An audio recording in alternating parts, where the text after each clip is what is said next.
The critical patriot देखने वाले सब दोस्तों को खुशामदीद, स्वागत। आज मेरे साथ इंडिया से शरीक गुफ्तगू हैं रोहित शर्मा जी और पाकिस्तान से मौजूद हैं उस्मान शबीर साहब। रोहित जी, लगता है कि आपकी जो प्रोडिक्शन थी वो सही साबित होने जा रही है कि पाकिस्तान जो है 15 फरवरी को इंडिया के खिलाफ मैच खेलेगा और उसमें कुछ इंटरेस्टिंग डेवलपमेंट्स हुई हैं। एक तो बांग्लादेश ने खुद भी कहा है कि पाकिस्तान को खेलना चाहिए क्योंकि उसमें बांग्लादेश का भी नुकसान है अगर पाकिस्तान नहीं खेलता, because huge sums of money are involve. और दूसरा, श्रीलंका के जो बोर्ड है उन्होंने भी पाकिस्तान को कहा है कि आप इस फैसले को बदलें, इसको रिविजिट करें। और अभी आपके इल्म में है कि बांग्लादेश क्रिकेट बोर्ड के जो हेड हैं अमीनुल इस्लाम बुलबुल, वो भी अभी लाहौर पहुंचे हैं और उनकी मुलाकात है पीसीबी के चेयरमैन मोहसिन नकवी साहब के साथ। और उसके साथ साथ ये भी खबरें हैं कि संजोग गुप्ता जी जो सीईओ हैं आईसीसी के, वो और वसीम खान जो जनरल मैनेजर हैं आईसीसी के जिनका ताल्लुक पाकिस्तान से है, वो भी मुलाकात करेंगे मोहसिन नकवी साहब से। तो आप कैसे देखते हैं इन डेवलपमेंट्स को? सर देखिए, मैंने जब प्रेडिक्शन की थी तो वो प्रेडिक्शन हवा में नहीं थी। मुझे पता था ये मैच होगा। क्यों होगा? एक कि पूरे टूर्नामेंट की सिल्वर लाइनिंग ये मैच था। इस मैच को बचाने के लिए सब लगे। बांग्लादेश क्रिकेट बोर्ड बोल रहा है सबसे बड़ा धोखा तो उसी को मिला है। उसको बोला तू कैसे ले, और वो किसका, तो फिर उसके बाद पाकिस्तान पीछे से अंदर घुस गया। वो खफा जरूर है, नो डाउट अबाउट इट, लेकिन कहीं कुछ पैसे की ट्रांजैक्शन, कहीं कुछ पैसे का गेम है। ये कि अपना पैसा बढ़वाया गया है पाकिस्तान की तरफ से, और बढ़वाने के बाद ये आया है। और आईसीसी ने भी हंस के बोल दिया होगा, ठीक है डन यार, 5% ले रहे हो, 7% ले लोगे, पाकिस्तान के लिए अच्छा है और क्रिकेट के लिए अच्छा। देन इस समय Pakistan badly needs foreign exchange, और फॉरेन एक्सचेंज आएगी, हार्ड कैश आएगा यहाँ पे। हार्ड कैश के साथ साथ एक चीज और, कुछ इंडियन स्पॉन्सर्स भी पाकिस्तानी क्रिकेट टीम को मिल सकते हैं। हो सकता है अब तो थोड़ा लेट हो गया हो, लेकिन हो सकता है मिल जाए। अभी तक भी रहे होंगे। मैंने जर्सी नहीं देखी है, जर्सी उस्मान भाई ने देखी है तो उस्मान भाई बेहतर बताएंगे। या वो ऐसे स्पॉन्सर्स रहेंगे जो कि इंडिया में अपने बड़े इंटरेस्ट रहते हैं। पेप्सी था अभी तक, और पेप्सी जो है वो ये सोचने वाली बात है कि पेप्सी के मेजर इंटरेस्ट है इंडिया में, तो आगे लॉन्ग टर्म में इसका बड़ा कैस्केडिंग इम्पैक्ट हो। दूसरी चीज, बांग्लादेश क्रिकेट बोर्ड बोल रहा है, बांग्लादेश क्रिकेट बोर्ड को भी कुछ दिया गया, इसमें कोई शक नहीं। अमित शाह के बेटे बैठे हैं वहां पे, जय शाह। कुछ भी बोलिए, जय शाह मैनेजर बहुत अच्छे, he is a wonderful manager. आज तक बैट नहीं पकड़ा हाथ में जय शाह ने कोई क्रिकेट नहीं खेली है, लेकिन फिर भी बीसीसीआई में जब वो थे तब उनकी एडमिनिस्ट्रेटिव स्किल्स सुप्रीम थी, और अब वो आईसीसी में बैठे हैं तो अब भी अपनी एडमिनिस्ट्रेटिव स्किल्स दिखा रहे हैं। वो दो चीजें हुई इससे। आईसीसी ने एक चीज दिखा दी कि आप अगर नहीं खेल रहे तो आप चाहिए, कोई प्रॉब्लम नहीं है। बांग्लादेश को रफा दफा कर दिया, ठीक है। अब बांग्लादेश क्या लैंग्वेज बोल रहा है समझ में आ रहा है, क्योंकि बांग्लादेश को समझ में आ गया कि आईसीसी भिड़ के कोई फायदा नहीं है। दूसरा, पाकिस्तान जो कि अभी तक बहुत ही क्लैंडस्टाइन वे में, अब मैं क्लैंडस्टाइन बोलूंगा इसलिए क्योंकि चोरी छुपे बॉयकॉट कर रहे थे, अभी तक ओपन में नहीं था, कोई चिट्ठी नहीं गई थी। पाकिस्तान को एक चीज, गवर्नमेंट को भी ये पसंद आएगी कि कैश आ रहा है, ठीक है, बड़ी अच्छी बात है। मैं कहता हूँ यार $5 मिलियन ही है, ठीक है, मतलब हो गया आपके फॉरेक्स रिजर्व बढ़े, और इंस्टेंट आएंगे ये 1 महीने के अंदर अंदर, और ये कहीं रीपे नहीं करने। पहली चीज तो गवर्नमेंट ऑफ पाकिस्तान इस बात पे जरूर अड़ी होगी कि यार अगर खेल लेंगे तो बेटर होगा। दूसरी चीज, पाकिस्तान इस मैच को बॉयकॉट करता तो क्या होता, तो बड़ी प्रॉब्लम आती। आगे के टूर्नामेंट्स में जो पेमेंट था पाकिस्तान क्रिकेट बोर्ड का, वो गिराया जा सकता था। क्या आप मेन मैच तो आप खेलते नहीं, ये प्रॉब्लम थी। देन पाकिस्तान और पाकिस्तान की टीम का, मैं ये नहीं बोलूंगा वजूद इंडिया से नहीं है।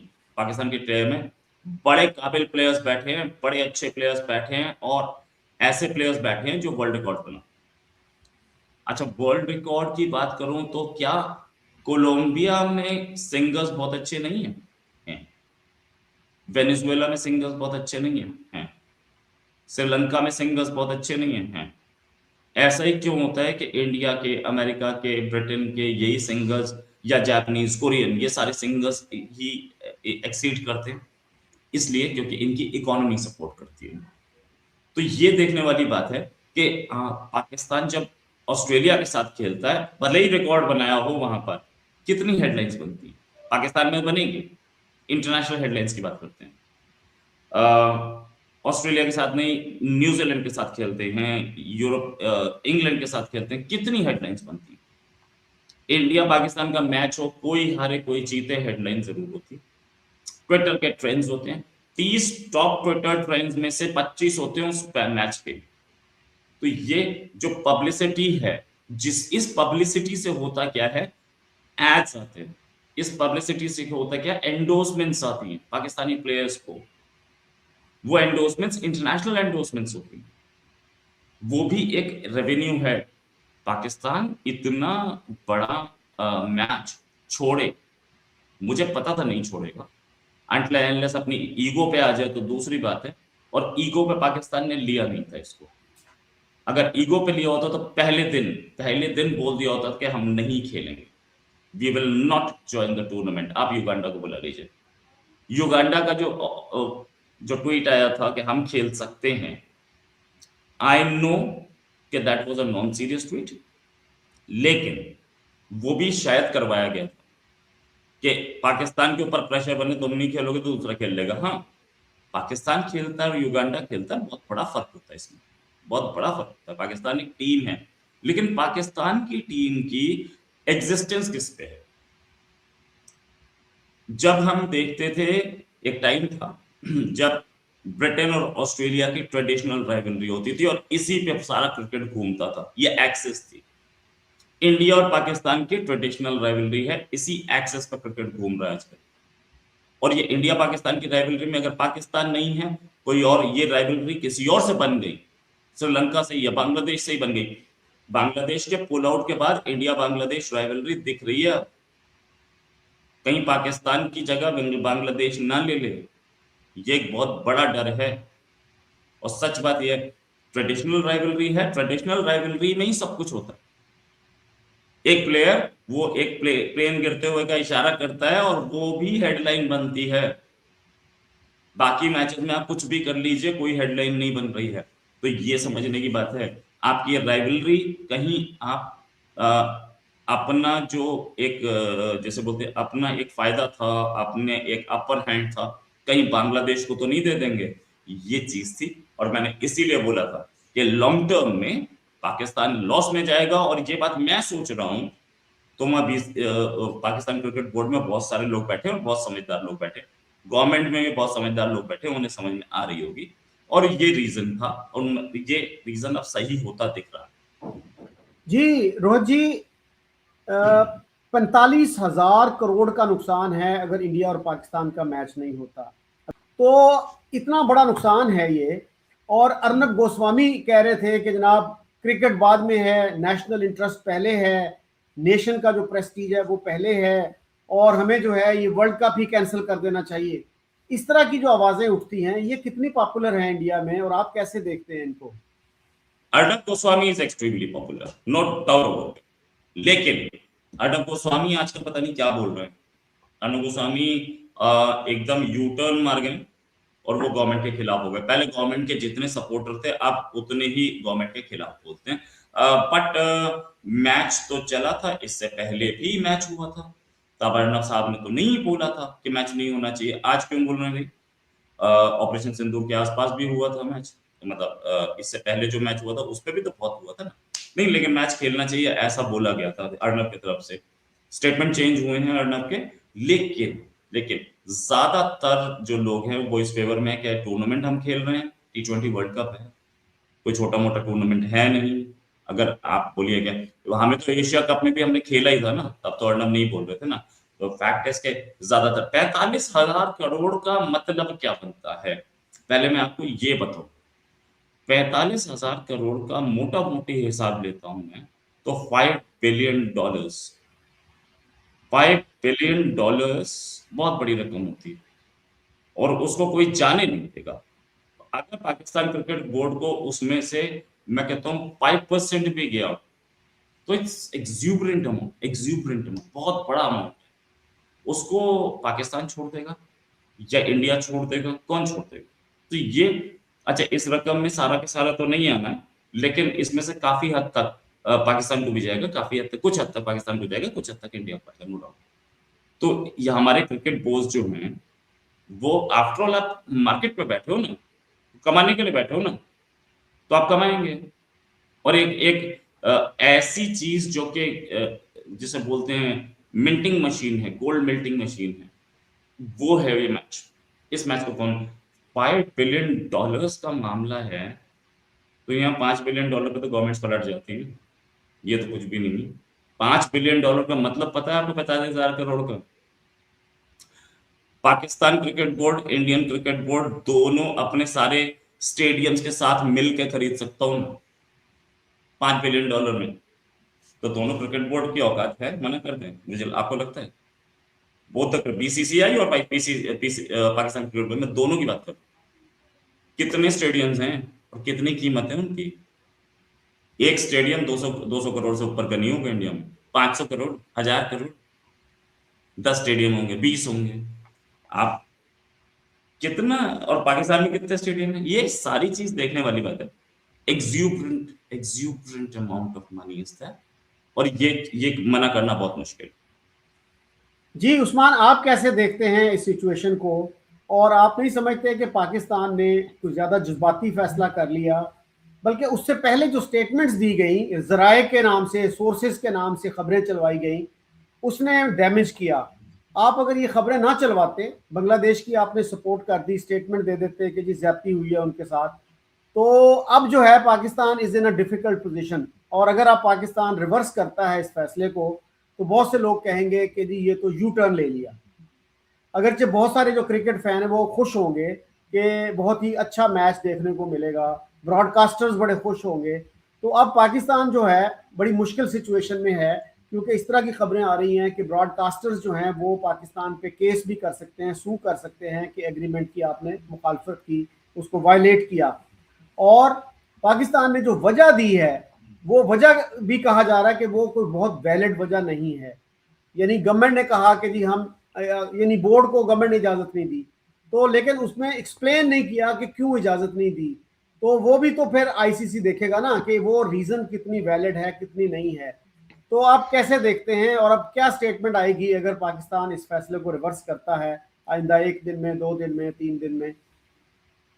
जराये के हवाले से तो काफी कुछ चल रहा था कि बांग्लादेश अगर ना आया इंडिया, तो इंडियन मीडिया क्या कह रहा था कि उन पे जुर्माना होगा। क्या अभी तक कोई जुर्माना हुआ? कह रहे थे बांग्लादेश क्रिकेट बोर्ड पे पाबंदी लगी जाएगी, क्या अभी तक पाबंदी लगी? और भी इतनी सारी बातें करते थे कि जी ये हो जाएगा, वो हो जाएगा, कुछ ऐसा हुआ? कुछ भी ऐसा नहीं हुआ। इसी तरह की बातें पाकिस्तान के खिलाफ की जा रही थी और अभी भी की जा रही हैं कि जी हम आपके साथ ये कर देंगे, हम वो कर देंगे। इन बातों की कोई अहमियत नहीं है, ये अपनी लोकल ऑडियंस के लिए होती हैं। आप मुझे बताएं, अगर बातों की अहमियत है तो करके दिखा दें ना। बांग्लादेश वाले मामले पे लगा दें पाबंदी ताकि हम भी डर जाएं, लगा दें जुर्माना। सर, जो मुश्किल में होता है उसके दर पे कोई नहीं आता। जो खुद मुश्किल में होता है वो दूसरे के दर पे जाता है जिसके पास उसका हल होता है। इस वक्त आप मीडिया में रिपोर्ट्स देख ही रहे हैं कि आईसीसी ऑफिशियल पाकिस्तान आ रहे हैं। तो मुश्किल में कौन हुआ? किसके दर पे आ रहे हैं? किसके आगे गुजारिशात करने आ रहे हैं? किसके आगे मिन्नतें मुरादें करने आ रहे हैं? मुझे आप बताएं, सब कहाँ जमा हो रहे हैं? सब किसके दर पे आ रहे हैं? कौन नहरे दिखा रहा है? हमने तो बोल दिया था। मैं तो हैरान हूं ना, आज रोहित सर इतना पैसा, उतना पैसा, ये पैसा, वो पैसा, पैसा कमाना है, ये रोहित सर ने बोला। तो बायलैटरल भी खेल लो, पैसा तो बायलैटरल से भी आएगा ना। टेस्ट भी खेल लो, वनडे भी खेल लो। जो हमारे साथ धोखा किया है 2012-13 में, मायदा किया था कि आप हमारे यहाँ आओ, आप बिग 3 में हमें वोट दो, आप हमारे यहाँ आओ, हम आपके जहाँ जाके सीरीज खेलेंगे, पैसा बनाएंगे, उससे भी मुकर गए। ये हिपोक्रेसी की तो बीसीसीआई की सीमा होती है। और जैसा जो आईसीसी में बैठे हैं, आप हुकूमत के रिएक्शन की बात करते हैं। इवन जब इंडिया पाकिस्तान नहीं आया, इन्होंने तो जवाब ही नहीं दिया था। हमने इन्हें बोला कि आप हमें जवाब दो, आपकी हुकूमत ने कहां पर बोला है? 2025 में जब इंडिया पाकिस्तान नहीं आए चैंपियन ट्रॉफी के लिए, इनकी गवर्नमेंट का कोई डॉक्यूमेंट ही नहीं है ऑन रिकॉर्ड कि जो बोलो, बस बातों से बोलते थे, जब डॉक्यूमेंट की बात आती थी भाग जाते थे। हमारी तो गवर्नमेंट ने ऑन रिकॉर्ड बोला है भाई हम नहीं जाएंगे, और इनको तो वेलकम करना चाहिए कि भाई हमारा फाइनेंशियल मसल नहीं है, हम उसके बावजूद करेज दिखा रहे हैं। मेजॉरिटी इंडियन पल्स यही है कि हमें पाकिस्तान से नहीं खेलना चाहिए। इस वक्त आप देखें शशि थरूर क्या बातें कर रहे हैं कि जी इंडिया समझता है पाकिस्तान से बात की तो जो है ना दुश्मनी की बातें कर रहे हैं। इंडिया को ये लगता है, बीजेपी को ये लगता है इतनी नफरत की सियासत फैला दी है। कलेक्टिव बात कर रहा हूँ कि पाकिस्तान से बात की तो हमारी हार्ड लाइन हो जाएगी। उसके अलावा भी आप देखें लोग क्या बातें कर रहे हैं, किस तरह से इंडिया ने खेलों के साथ जो है ना क्या करके रख दिया है। ये बातें पाकिस्तान के बारे में तो कोई भी नहीं कर रहा, सब इंडिया के बारे में यही बातें कर रहे हैं क्योंकि इंडिया ने यही किया है। तो जब आप कलेक्टिव पिक्चर देखेंगे ना तो फिर आपको समझ आएगी कि ये जो सारा मामला है क्या है। फिर मैं वही बात करता हूँ सर, ये जो इंडिया में है ना हुकूमत अंबानी और अडानी की है, Modi ji is just like puppet, Jay Shah Amit Shah is just like puppet. आप देखें ना वो जिस तरह से इनकी डोरें कंट्रोल करते हैं, इनकी फिर हिम्मत नहीं होती कुछ बात करने के। 2-2 घंटे में छुट्टी वाले दिन प्रेस रिलीजें आ जाती हैं, ये सारा स्पॉन्सर अंबानी का है। करेज दिखाए ना, नेशनलिज्म दिखाए, कुछ दिखाएं, समझ आए। ये क्या डायलॉग इंडिया में क्या चलते हैं, खून और पानी नहीं साथ बह सकता, खेल और क्रिकेट, खेल और जो है ना जंग और खेल और दहशतगर्दी और क्रिकेट साथ नहीं चल सकती। यही तो बातें करते हैं ना, यही तो बातें इन्होंने अपनी आवाम को बेच के बायलैटरल सीरीज बंद की हुई हैं कि हम पाकिस्तान के साथ बायलैटरल खेलेंगे, पाकिस्तान का फायदा होगा, पाकिस्तान वो पैसा दहशतगर्दी में लगाएगा।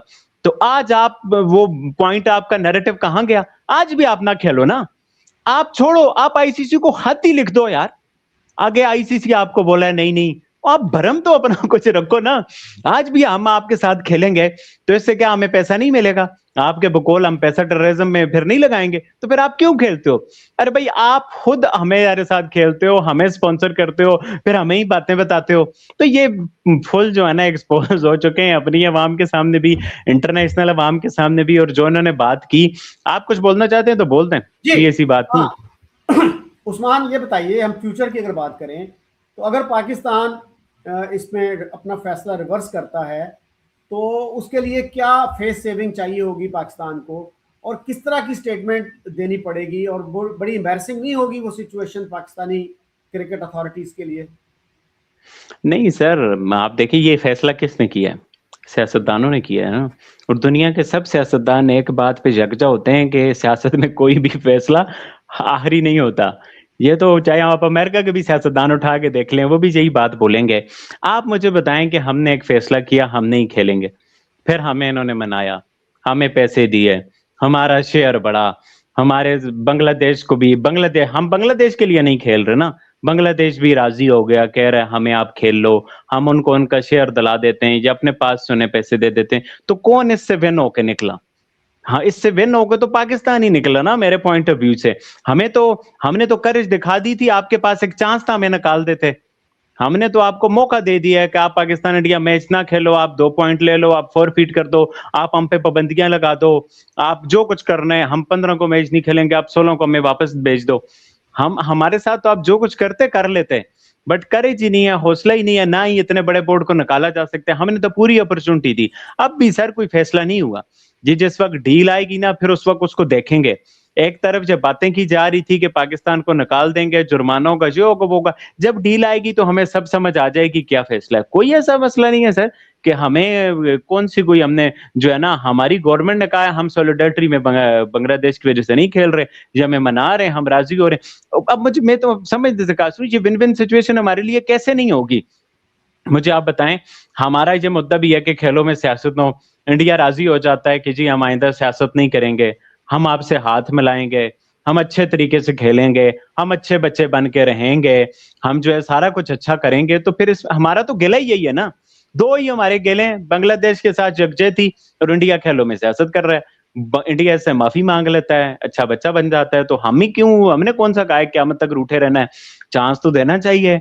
हाल दो, हम चांस देंगे, ये मान जाएंगे, हमें पैसा ज्यादा आ जाए, कोई शर्मिंदगी वाली बात नहीं है सर। वेन वेन सिचुएशन है हमारे लिए, हमें कोई अंबानी और अडानी नहीं चला रहा, वो वहां पर अंबानी अडानी डोरे इंडिया की दौड़ते हैं, और वो सब कुछ जो है ना सर, नहीं तो इनके बस चले, ये कुछ भी जो है ना पाकिस्तान के साथ क्या क्या करते हैं, बट अंबानी ने कहा भाई मेरा नुकसान होगा, मैं तुम लोगों को अपनी हुकूमतों में इसलिए तो नहीं लेके आता कि जो है ना आप ये वाली बातें करो। बाकी मैं वो जयशा की एक बात कर दूं, सर ने बोला ना, रोहित सर ने, जयशा बड़ा जो है तो वो एक एडमिनिस्ट्रेटर अच्छा ही है वो इस वक्त पूरी दुनिया जिस आईसीसी को बातें सुना रही है उसके वो प्रेसिडेंट है। सब इल्जाम लगा रहे हैं, चाहे गोरे क्रिकेटर हो गए, ऑस्ट्रेलिया हर एक बोल रहे हैं कि यार इन्होंने खेलों को खराब करके रख दिया, और आप उस बंदे की तारीफें कर रहे हैं, और वो बंदा अपने ऑफिशियल्स पाकिस्तानियों के दर पे भेज रहा है कि मान जाओ, मिन्नतें कर लो। तो सर बड़ी सॉलिड पोजीशन है, हमने आईसीसी को झुका भी दिया है, हमने बीसीसीआई को भी झुका दिया है, इनकी अब माफियां भी आएंगी, अपॉलॉजी भी आएगी, पाकिस्तान के पैसे भी बढ़ाएंगे, और ये होती है वर्ल्ड के स्टेज पे अपनी अहमियत बताना। जो लोग हमें बताते थे ना आप बर्बाद हो जाओगे, हमने तो काय कर दो हमें बर्बाद, बट इनमें करेज हौसला नहीं है हमें बर्बाद करने की। हमारे दर पे बैठे हुए हैं सवाली बन के, अब पत्नी इनकी जो है गुजारिश है वो सुनी जाती है नहीं सुनी जाती, अभी तो इस पर भी फैसला होना है। जी रोहित जी, आप क्या कहेंगे उस्मान को, और इन्होंने जो खास तौर पे ये कहा कि इंडिया में असल गवर्नमेंट जो है ना वो अंबानी और अदानी की है, और प्राइम मिनिस्टर मोदी तो ऐसे ही एक पपेट हैं।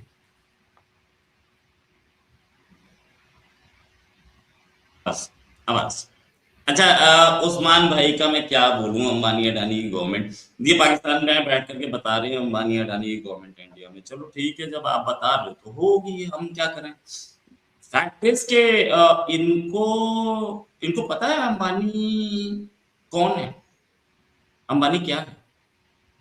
अ, अंबानी की वेल्थ पता है कितनी, अंबानी का की एसेट्स, अंबानी का पर्सनल एसेट्स कितने, $100 बिलियन से ज्यादा, पाकिस्तान के पूरे फॉरेन एक्सचेंज रिजर्व से ज्यादा अडानी की 80 बिलियन के आसपास है। ठीक है, खैर कहना बहुत आसान है आपके लिए कि गवर्नमेंट हमारे पास अंबानी अडानी की, भाई साहब हमारी जो गवर्नमेंट है वॉशिंगटन से तो नहीं चल रही। वॉशिंगटन में लंच करने के बाद आपकी वॉशिंगटन से ही चल रही है ना, तो इसको कीजिए, बढ़िया है, आपके पास अंबानी अडानी बन सकते हैं, कोई आदमी बन सकता है तो मैं मानूंगा, अच्छी बात है। वर्ल्ड की बिलियनियर लिस्ट आती है, एक पाकिस्तानी उसमें, one, I can show you at least 10 Indians, at least 10 Indians. Bloomberg पे जाइए, ब्लूमबर्ग की बिलियनियर लिस्ट खोलिए, इंडिया जो है टॉप 20 में है, दोनों अंबानी अडानी टॉप 20 में है, पाकिस्तान का पूरी लिस्ट में एक नहीं। अगर नहीं है तो हम क्या करें, हम क्या करें, आपकी गलती है साहब, आप देखें। जहां तक बात इन्होंने बोली कि हमने आईसीसी को झुका दिया है, अभी झुका कौन है। पहले बोला कि हम नहीं खेलेंगे, युगांडा ने बोला कि हम खेल लेंगे, तो फिर उसके बाद बोला नहीं नहीं नहीं यार खेलेंगे जरूर, वरना युगांडा आ जाएगा, पैसा चला जाएगा। फिर उसके बाद बोले कि नहीं इंडिया पाकिस्तान मैच नहीं खेलेंगे, अब इंडिया पाकिस्तान मैच भी खेलने के लिए तैयार है। प्राइम मिनिस्टर ने ट्वीट किया था, the prime minister tweeted it, और प्राइम मिनिस्टर के ट्वीट के बाद यू टर्न आ रहा है। क्यों आ रहा है, इतने इज्जत वाले थे तो बोलते नहीं करेंगे, हम नहीं खेलेंगे, प्राइम मिनिस्टर ने ट्वीट कर दिया, हम अपनी बात से नहीं खेलते। नहीं है इज्जत, ठीक है, जब पैसा दिखता है तो इज्जत वैसा सब चली जाती है। गायब। इन्होंने बोला कि अगर इतना है तो हमें निकाल दो। अरे हम क्यों निकालेंगे, वो क्यों निकालेगा आईसीसी, आईसीसी ने बोला था तुम्हें निकालना है, हमने आईसीसी ने तो बोला था कि खेलो, आपको निकलना चाहिए था, जो आप नहीं निकले। और मैं, मेरी दोनों प्रेडिक्शन सही हुई कि पाकिस्तान खेलेगा और पाकिस्तान इंडिया पाकिस्तान मैच भी खेलेगा, दोनों प्रेडिक्शन सही हुई।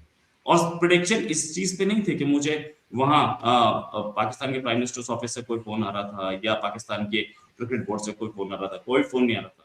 सिंपल कैलकुलेशन थी, $1000 के लिए अपनी 4000 सैनिक इसराइल भेजने वाला, इसराइल एक यहूद के पास भेजने वाला कंट्री, वो मिलियंस ऑफ डॉलर को मना कर देगा। आपका तो दुश्मन था ना पहले दिन से वो यहूद, अब उस यहूद के अंडर ही कमांड में आपकी आर्मी चलेगी, सोचने वाली बात। तो उसके बाद अगर आप बोल रहे हो कि हम पैसा छोड़ देंगे, आओ boss, living in a fool's paradise. Then एक चीज, शशि थरूर ने क्या बोला, आप शशि थरूर की सुन लीजिए, हम नहीं सुन रहे शशि थरूर की, हमारी प्रॉब्लम है, ठीक है ना। तो फैक्ट इज के शशि थरूर बोल सकते हैं इंडिया डेमोक्रेसी है, आपके कंट्री में कोई बोल के दिखा दे, मैं भी देख लेता हूँ। एक आदमी बोल दे, एक ट्वीट को रीट्वीट किया था एक लॉयर ने, 17 साल की जेल में है, यूएन तक ने कंडेम किया कि अबे रीट्वीट पे कौन सा जेल होती है, यूएन के कल का स्टेटमेंट है। लेकिन जेल हो गई है उसको और उसके हस्बैंड को, ईमान मजारी को। मतलब एक चीज सोचने वाली बात है कि एक ऐसे कंट्री से आवाज आ रही है जहां रीट्वीट पे जेल हो रही है, 17 साल की जेल हो चुकी है, ये नहीं कि she is under trial, no, एक जेल है ईमान मजारी को। वेरी गुड, ये तो एक मैंने कभी नहीं सुना आज तक। खैर उसके अपने व्यूज नहीं थे, दैट वाज अ रीट्वीट। अच्छा ठीक है, आगे इन्होंने ये बोला पैसा कमाना है, हम नखरे दिखा रहे हैं। नखरे दिखा रहे हो? अरे नखरे तो तुम दिखा रहे थे तो बाहर हो जाते ना, टूर्नामेंट खेलने आ गए, किट डिले करके रिलीज कर दी, नखरे दिखा रहे हो? ये बोलो कि हम झुकते जा रहे हैं, हम हर जगह अपने स्टैंड से झुक रहे हैं, और प्राइम मिनिस्टर जो ट्वीट कर रहा है उस स्टैंड से पलट रहे हैं। पैसा कमाने के लिए और किस चीज के लिए? आप कोई और रीजन होता तो मैं बात करता भाई। आप बोल रहे हो कि blood and cricket can not go together, बिल्कुल सही, हम बायलैटरल नहीं खेल रहे हैं, ये इंटरनेशनल टूर्नामेंट है, हम ये खेलेंगे, हमारी मजबूरी है खेलना, और हम इंटरनेशनल टूर्नामेंट्स के साथ चलते हैं। आप तो उस्मान भाई मुझे लगता है कि उस समय जरा से बच्चे रहे होंगे जब करगिल वॉर हुई थी, शकील सर फील्ड में थे, पूछिए इनसे, करगिल वॉर चल रही थी और इंडिया पाकिस्तान क्रिकेट मैच भी हुआ था कि नहीं हुआ? बिल्कुल हुआ था, मैं उस मैच का रिजल्ट भी बता सकता हूँ। फैक्ट इज कि करगिल वॉर के टाइम पे इंडिया पाकिस्तान मैच हुआ था, और उस समय भी इंडिया ने नहीं बॉयकॉट किया था, कर सकता था, नहीं किया था ना। तो आज क्या है हमारे पास, मेरे पास बहुत सारे, बांग्लादेश का तो बहुत बुरा किया आपने, बांग्लादेश को तो बर्बाद कर दिया, उसका तो पूरा रेवेन्यू चला गया, अच्छा रेवेन्यू मिलता उस क्रिकेट बोर्ड को, और वो अपने पास बहुत कुछ बना सकता था। आईसीसी ऑफिशियल्स आ रहे हैं पाकिस्तान, अच्छा पाकिस्तान जो भी आता है पाकिस्तान के पैर छूने आता है, चाइनीज ऑफिशियल्स आते हैं पैर छूने आते हैं, कॉलर पकड़ने आते हैं, और अमेरिकन ऑफिशियल्स आते हैं पैर छूने आते हैं, कॉलर पकड़ के ना जमीन पे लिटा के बात करते हैं आपसे, समझ गया? तो ये होता है आपके साथ और होता रहेगा, चिंता मत कीजिए। आईसीसी ऑफिशियल्स भी धमकी देने आ रहे हैं और धमकी दे के जाते हैं, और पाकिस्तान का रवैया चेंज हो जाता है। सच बात ये, the fact is Pakistan has board, prime minister के ट्वीट के, अब जैसे बोलते प्राइम मिनिस्टर के ट्वीट के सगे नहीं रह गए, तो फिर किसकी बात करेंगे? Enjoy life. जी उस्मान, उम्मीद तो हमें ये करनी चाहिए कि इस सिचुएशन से कोई बेहतरी आए, और क्या ही अच्छा हो कि इन दोनों मुल्कों के ताल्लुकात जो हैं वो नॉर्मलाइजेशन की तरफ जाएं, और कोई बंदा ऐसा इनिशिएटिव ले कि ये ताल्लुकात जो हैं, कोई मुल्क ले या कोई इंडिविजुअल ले, कि ताल्लुकात बेहतर हो जाएं, और ये इस तरह की जो तलखी है ये हमें देखने को ना मिले। तो आपकी क्या कंक्लूडिंग थॉट्स हैं? क्या क्या अब जो है पाकिस्तान खेलेगा? कितने % चांसेस हैं कि पाकिस्तान जो है 15 फरवरी को इंडिया के खिलाफ मैच खेलेगा? आज मैं सर एक क्लिप देख रहा था ना, कहीं लगा था कांग्रेस के पेज पे या किसी के पेज पे, मोस्ट प्रोबेबली कांग्रेस के पेज पे ही था। असम के मेराहले चीफ मिनिस्टर थे, वो एक राइफल शूटिंग की उन्होंने एक क्लिप लगाया हुआ था, और आगे जो दूरबीन सी होती है और आगे मुसलमान दिखाए जा रहे थे, मतलब 2 मुसलमान थे दाढ़ी वाले, मतलब वो इस तरह से प्रोवोक कर रहे थे कि भाई जिस तरह से मुसलमानों की शूटिंग करो और मुसलमानों को मारो। आप ये देखना कांग्रेस के पेज पे लगा हुआ है। जब सर इस तरह की हरकतें होंगी इंडिया से, ये मैं आपको आज की वीडियो बता रहा हूँ, हजारों इंसिडेंट हैं, जो सोच है, जो मेंटलिटी है, तो फिर कैसे हालात सही होंगे? जब इंडिया में बैठे हुए लोगों की ये सोच होगी कि मुसलमान हमारा दुश्मन है, मुसलमान को हमने मारना है, जो बजरंग दल वाले हुंडे हैं, वो जिस तरह से आप देखें क्लिप वायरल हुआ है कि एक मुसलमान की दुकान पे बाबा नाम रखने की वजह से एक वो हिंदू ने बचाया, ऐसे लोगों को आगे आना चाहिए। और मुझे खुशी हुई उसके फॉलोवर भी काफी बड़े, और उसको थोड़ा सा मिली भी पजराई। बट इंडिया इतना बड़ा मुल्क है कि उसमें जो है ना, ये वाली पजराई आटे में नमक के बराबर रहेगी, तो ऐसे लोगों को आना चाहिए। बट आप देखें क्या हुआ है, क्या बजरंग दल के वो हुंडे पकड़े गए, क्या उन्हें जेलों में डाला गया? सीधे सीधे क्लिप दिखाए गए पुलिस को कि भाई ये लोग हैं, पुलिस ने तो इनकार ही कर दिया। तो मेंटेलिटी ये होगी जब कि हमने मुसलमानों को दबाना है, उनको बराबर का शहरी नहीं समझना। फिर पिछली वीडियो में मैंने आपको कांग्रेस का भी वो पेज से एक और मेंशन किया था, वो कश्मीरी नौजवान जिसके सर में डंडे मारे थे, उस हवाले से भी किसी को नहीं पकड़ा गया, कुछ भी बिल्कुल क्लियर है। तो जब ऐसी मेंटालिटी होगी तो हमारे और इनके कैसे ताल्लुकात अच्छे होंगे, आप मुझे बताएँ?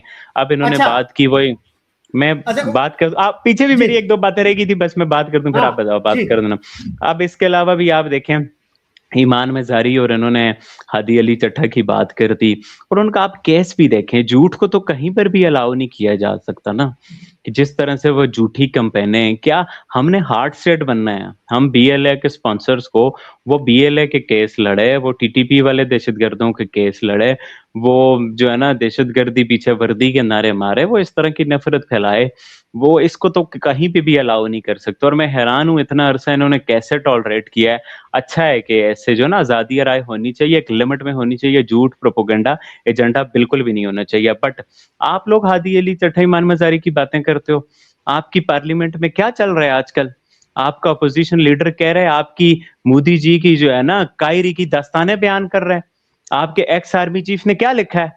उसकी बुक को आप अप्रूवल क्यों नहीं दे रहे हो सर? ये क्या बात है? दुनिया की इतनी बड़ी डेमोक्रेसी, दूध शहद की नहरें और अपने एक्स आर्मी चीफ की बुक से आप लोग डरे हुए हो।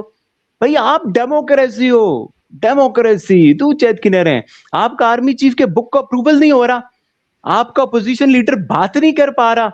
मतलब कोई होता है ना पाकिस्तानी या कुछ, वहां आपकी बुजदिली की जो मसाले हैं वो तो आपकी आर्मी गवाही दे रही है और आप डरते फिर रहे हो, छुपते फिर रहे हो उस बुक के अप्रूवल से। दे दो ना, डेमोक्रेसी है। उस्मान खालिद ही है मेरा हाल है, वो जो लड़के नौजवान स्टूडेंट्स दिल्ली के रॉयट्स के केस बना के आपने पकड़े हुए हैं, उनकी आप बेले नहीं होने देते, दे दो ना, आप डेमोक्रेसी हो। कश्मीर का इलेक्टेड सीएम को पावर दे दो ना, उसके अंडर पुलिस कर दो, कुछ उसके अंडर कर दो, दे दो ना उसको पावर। आप हमें बात डेमोक्रेसी का मौन ऐसी बातें ना किया करें कि मेरी जो है ना इतनी हंसी छूट जाए कि मैं कंट्रोल करते हुए भी मजबूर हूँ। बाकी रोहित सर मैंने आपको पीछे भी बताया था, खुदारा कल को आपने भी पता नहीं क्या हिसाब देना, अगर नहीं देना क्या आपका मामला होता है। मैंने आपको बार बार कहा था, कभी पाकिस्तान ने नहीं कहा हमारी आर्मी इसराइल जा रही है। पता नहीं क्यों मैं आपको करेक्ट करता रहता हूँ, आप फिर भी वही बात बोलते हैं अपनी ऑडियंस की खुशी के लिए। पाकिस्तान आर्मी फलस्तीन जाएगी, समझे ना, इसराइल नहीं। पाकिस्तान आर्मी फलस्तीन जाएगी पीस कीपिंग मिशन के लिए, फलस्तीनियों की ख्वाहिश पे, फलस्तीन पीस बोर्ड की जिसमें फलस्तीनी भी हैं वहां उनकी अवाम की इनविटेशन पे। खुदारा मैं आपको लिख के दे दूं, आप सच बोलना शुरू कर दें, इस वजह से हम फलस्तीन जाएंगे। समझे, अभी हम गए नहीं है, इसराइल के साथ हमारा कोई ताल्लुक नहीं है, ना हम इसराइल जाएंगे न इसराइल का इसके साथ ताल्लुक है। फलस्तीन पीस कीपिंग मिशन, फलस्तीनियों की रिक्वेस्ट पे अपने फलस्तीनी भाइयों के लिए वहां पर अमन लाने के लिए तमाम मुस्लिम ममालिक के मशवरे के साथ और उनके जो है ना अप्रूवल के साथ। तो खुदारा हम कोई मोदी तो नहीं है कि जो आके नेतन्याहू या ट्रंप के सामने उनकी ख्वाहिश पे डांस करें। ये पाकिस्तान का इस्लामिक रिपब्लिक मुल्क है। वो एप्स्टीन फाइल में क्या है कि मोदी जी तो डांस करते रहे और ये सब कुछ होता रहा, और अभी भी जो ये सब कुछ हुआ है, मैं कहीं देख रहा था इंडिया में कोई बात कर रहा था कि ये एप्स्टीन फाइल की ब्लैकमेलिंग पे ही हुआ है कि उसमें मोदी जी की वो वीडियोस आ जाएंगी, तो तभी जल्दी जल्दी उन्होंने डील किया अमेरिका के साथ। तो सर इस्लामिक रिपब्लिक है, एटमे ताकत है, कुछ उदारा कुछ जो है ना सच बोला करें, कुछ अपनी सोल सर्चिंग करें। आप सर ताल्लुकात की बात करते हैं, अब इंडिया में लोग सच ही नहीं बोलेंगे, वो अपनी सोल सर्चिंग ही नहीं करेंगे, वो एक न्यूट्रल तरीके से कुछ वो जो आप वाला डायलॉग है, कोई ठंडी हवाएं नहीं हमारी तरफ आएंगी तो हम कैसे फिर जो है ना इंडिया के साथ आल्दो ताल्लुकात अच्छे होने चाहिए। मैं इसके फेवर में ताल्लुकात अच्छे होने चाहिए। काफी सारे पाकिस्तानी इसकी फेवर में होंगे। अभी आप देखें ना बसंत और ये सब मनाई जा रही हैं, हमारे यहाँ तो बड़ा पुरअमन चल रहा है। उम्मीद है इंडिया से भी कितने लोग पाकिस्तान से ताल्लुकात तो तब अच्छे होंगे ना जब इंडिया से भी कितने लोग आएंगे मेजोरिटी पाकिस्तान से ताल्लुकात अच्छे रखने की। अब वहां से नफरत नफरत नफरत होगी तो वन साइडेड भी तो नहीं हो सकता ना सर। जी। अच्छा उस्मान, दो तीन बातें मैं करना चाह रहा हूँ। एक तो आपने आज भी कांग्रेस का रेफरेंस दिया और उससे पहले भी कांग्रेस का रेफरेंस दिया था कि उन्होंने एक फोटो लगाई थी कश्मीरी की। तो बात यह है कि हमारा तो असल झगड़ा ही कांग्रेस से था। अगर कांग्रेस से झगड़ा ना होता तो पार्टीशन ही ना होती। तो हम तो ये कहते थे कि कांग्रेस जो है ना ये कोई डेमोक्रेटिक पार्टी नहीं है, ये तो एक फाशिस्ट पार्टी है और ये मुसलमानों को क्रश करना चाहती है। गांधी और नेहरू जो है ना आज हमें अच्छे लगते हैं, लेकिन हम उस वक्त ये कहते थे कि ये तो मुसलमानों के दुश्मन हैं। और भुट्टो साहब ने 1968 में कहा था, मैं पहले भी कोट कर चुका हूं, कि इंडिया में मुसलमानों को कत्ल करने की, एक्सटर्मिनेट करने की, खत्म करने की कैंपेन चल रही है, एक मुहिम चल रही है। ये 1968 की बात है। तो हमारी जो स्टेट का नैरेटिव है ना, वो तो ये है कि इंडिया में मुसलमानों का कत्लेआम हो रहा है और 1947 से हो रहा है। ये नई बात नहीं है। आज अगर ये बात की जाती ना तो उसकी कुछ क्रेडिबिलिटी होती, लेकिन ये तो हम हमेशा से यही बात करते आ रहे हैं। और ये देखिए 47 में पार्टीशन के बाद इंडिया में कितने परसेंट मुसलमान थे? 9.5%, और आज वो 15% के करीब करीब हैं। तो कत्ले आम का मतलब अगर यही है कि 9.5% से 15% पे आप पहुंच जाएं, तो फिर बांग्लादेश को क्या नाम देंगे? 51 में जो सेंसस हुआ था, जब वो पाकिस्तान का हिस्सा था, तो मशरकी पाकिस्तान में 22% हिंदू थे। आज जो है वो 8% से भी कम रह गए हैं। तो ये जो बातें हैं ना, और फिर जो है आपने ईमान मजारी की बात की, तो भाई जो फ्रीडम ऑफ एक्सप्रेशन है उसको फिर क्या आप नाम देंगे? कि क्या वो खुल के कोई बात नहीं कर सकते? और क्यों इंटरनेशनल इदारे जो हैं वो उनको इस फैसले को क्रिटिसाइज कर रहे हैं, ह्यूमन राइट्स ऑर्गेनाइजेशंस कर रही हैं। अमेरिका में देखिए, आपने कहा कि कहीं पे इस तरह की इजाजत नहीं होती। नोम चॉम्स्की जो है, नोम चॉम्स्की क्या बात नहीं करता अमेरिका के बारे में। और इंडिया में जो है वो आपकी जो खातून है अरुंधति रॉय जो है, वो क्या कुछ नहीं कहती। क्या उसको भी 17 साल की सजा हुई है या 20 साल की सजा हुई है? तो ये फ्रीडम ऑफ एक्सप्रेशन जो है ना, ये किसी मुल्क को खराब नहीं करती, उसकी क्रेडिबिलिटी को, उसकी रैंकिंग को बेहतर करती है। अगर आप बर्दाश्त कर लें डिफरेंस ऑफ ओपिनियन को, डाइवर्सिटी ऑफ ओपिनियन को, हेवंस विल नॉट फॉल। हमने तो रिकॉर्ड कायम किया हुआ है कि हमने ये बर्दाश्त नहीं करनी। 71 में क्या हुआ था? यानी सबसे पॉपुलर लीडर था जो पाकिस्तान का, शेख मुजीब था उस वक्त, उसके साथ हमने क्या सलूक किया? उसको जो है इक्तदार देने के बजाय, उसको पावर देने के बजाय हमने वहां पे कत्लेआम शुरू कर दिया। आज बहुत से पाकिस्तानी मानते हैं इस बात को, उस वक्त नहीं मानते थे। और हबीब जालब जैसे जो लोग थे उनको गद्दार कहते थे। इवन एक हमारे जो हैं मोहसिन पाकिस्तान AQ खान ने ये कहा कि हमने अपने बंगाली भाइयों का कत्लेआम किया। और हबीब जालब ने क्या कहा था? मोहब्बत गोलियों से बो रहे हो, वतन का चेहरा खून से धो रहे हो, गुमा तुमको कि रास्ता कट रहा है, यकीन मुझको कि मंजिल खो रहे हो। तो हम जो है ना हिस्ट्री से कुछ अनफॉर्चुनेटली सीखते नहीं हैं, वरना आज हमारे हालात इतने खराब ना होते, बलूचिस्तान में ये हालात ना होते। और बलूचिस्तान का मैं आपको बताऊं, मैंने कई दफा कोट किया है कि जमाली साहब ने खुद ये वाकया मुझे सुनाया, मैंने उनसे खुद सुना। तो जमाली साहब ये कहते हैं कि मैं जनरल मुशर्रफ के पास गया और मैंने कहा कि आप बुख्ती साहब को, अकबर बुख्ती को 1-2 मिनट की कॉल कर दें, उसकी खैर खैरियत मालूम कर लें। I assure you that he will be in Islamabad tomorrow. उस पर मुशर्रफ साहब ने कहा उसको कहो कि वो मुझे फोन करे। तो उस पर जमाली साहब ने कहा सर मैं उसको 40 साल से जानता हूं, वो नहीं कॉल करेगा, लेकिन अगर आप कॉल करेंगे तो he will respond to you in a positive manner और ये मसला हम बहुत जल्दी हल कर लेंगे। Musharraf refuse to make a phone call. तो ये हमारा रिकॉर्ड है सर। हम अपने गिरेबान में नहीं झांकते, हम अपने प्रॉब्लम्स को एक्सटर्नलाइज करते हैं कि ये जनाब फलां का फॉल्ट है, ये फलां का फॉल्ट है, ये फलां का फॉल्ट है। अपना फॉल्ट कभी एक्सेप्ट नहीं करते। तो ये है हमारा प्रॉब्लम। इसी वजह से हम इन हालात में हैं कि हम अपना तनकीदी जायजा नहीं लेते। जी रोह जी, कंक्लूड करते हैं, ब्रीफली बात कीजिएगा। अच्छा, मैं छोटी सी बात कर दूं, फिर रोहित सर अलाउ करें तो। सर ऐसा है कि दुनिया में कोई ऐसी कौम नहीं गुजरी कि जिससे गलतियां ना हुई हो। जब से दुनिया में पहले इंसान आए अभी तक जो कौमें हैं, जो मुल्क है, इंडिया है, बंगाल है, अमेरिका है, जो कोई भी है, कोई ऐसी कौम, कोई ऐसी आर्मी, कोई ऐसी डेमोक्रेसी नहीं है कि जिससे गलतियां ना हुई हो। और हमसे भी गलतियां हुई होंगी, ऐसा कैसे है कि हमसे गलतियां नहीं होंगी? हम कह रहे हैं हम पाक साफ हैं, तो ये तो ऐसा नहीं है। आप गड़े मुर्दे उखाड़ते रहते हैं। जो बातें होगी, जो हमारा बंगालियों का मामला हो गया, हम गले लगा रहे हैं, एक दूसरे की दावतें कर रहे हैं, एक दूसरे के मुंह में मिठाइयां दे रहे हैं, आप गड़े मुर्दे उखाड़ रहे हैं। मैं इनका कायल नहीं हूं। बाकी जो कांग्रेस वाली बात है उस पर कंस्ट्रक्टिव बात हो सकती है। सर जो आज अगर कांग्रेस को रियलाइजेशन हो रही है, हमारा तो स्टांस एक ही है ना। हमने उस वक्त क्या आवाज उठाई थी कि भाई मुसलमानों के साथ ज्यादती हो रही है, कत्लेआम हो रहे हैं। और ये जो रेशो है मुसलमानों के, आपने देखा है फैमिली मेंबर ज्यादा होते हैं, बच्चे ज्यादा होते हैं, तो ये रेशो और ये कंपैरिजन मैं एटलीस्ट इसको कुछ उस तरह से नहीं समझता। एक मुसलमान कत्ल हो रहा है, उसका दूसरा कोई 5 पैदा हो रहे हैं, तो ये तो बात नहीं है कि जी कत्ल नहीं हो रहे। ये तो इंडियंस ने, क्या वो 2006 में जस्टिस साहब की जो रिपोर्ट आई थी, वो उन्होंने क्या बोला था? जस्टिस साहब की आप याद कराएंगे, उनका नाम मेरे जहन से निकल रहा है। वो रिपोर्ट में क्या इसे नहीं बताया गया था कि मुसलमान इंडिया के किस हाल में रह रहे हैं?